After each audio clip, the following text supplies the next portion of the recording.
Napanaginipan kita kagabi. Nakaupo sa tabi ng ilog, nag-iisa at mukhang mabigat ang loob. Lalapitan sana kita at yayakapin. Pero bigla kang tumayo at naghugas ng puwet. Sa kalagitnaan ng gera, Pedro, sumuko na kayo, wala rin kayo mapapala. Terorista, susuko lang kami kung ma-spell mo yung ceasefire? Pedro, ituloy ang laban, patay kung patay. Padadalhan ko kayo ng chrysanthemum sa inyong libing. Terorista, spell chrysanthemum.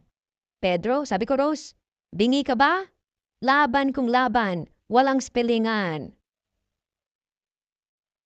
A woman hurriedly maverickly entered into a church where a ceremony is currently celebrated. Woman, stop the wedding. And the priest replied, say it louder please so that anyone can hear you out. Woman, I said stop the wedding. Priest, this is not a wedding, this is a christening ceremony.